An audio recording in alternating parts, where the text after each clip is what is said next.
রাজবাড়ীর গোয়ালন্দ পৌরসভায় নিজেকে ইমাম মাহাদি দাবি করা মৃত নুরাল হক ওরফে নুরাল পাগলের দেহাবশেষ কবর থেকে উত্তোলন করে পুড়িয়ে দিয়েছে একদল ক্ষুব্ধ জনতা।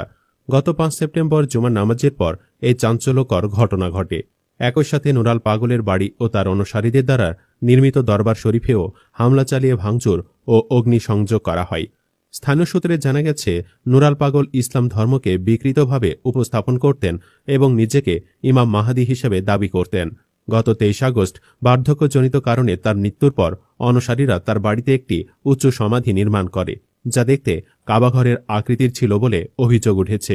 এই বিতর্কিত সমাধি নির্মাণকে কেন্দ্র করে স্থানীয় মুসলিমদের মধ্যে তীব্র অসন্তোষ দেখা দেয়। স্থানীয় একটি ইসলামপন্থী সংগঠন বিতর্কিত কবরটিকে মাটির সমান করার এবং এটিকে মাজারে পরিণত না করার জন্য বারবার সতর্ক করে।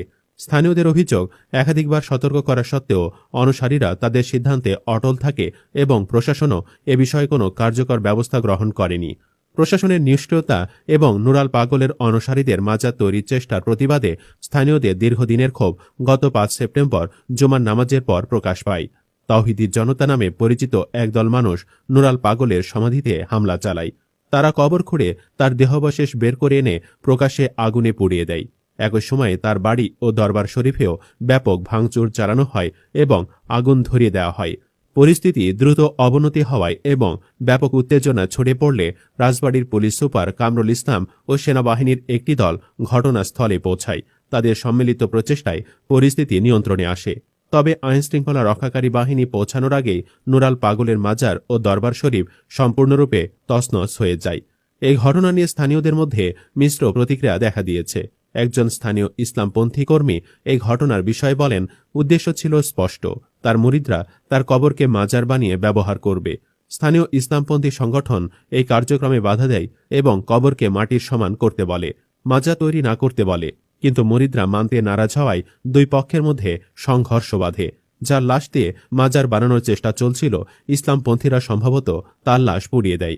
তিনি আরও যোগ করেন, যদিও অনেকে এই ঘটনাকে উগ্রপন্থা হিসেবে দেখছেন, তবে আমরা বিশ্বাস করি নবীজি সাল্লাল্লাহু আলাইহি সাল্লাম এই সময় থাকলে তিনিও মাজার প্রতিষ্ঠায় বাধা দিতেন।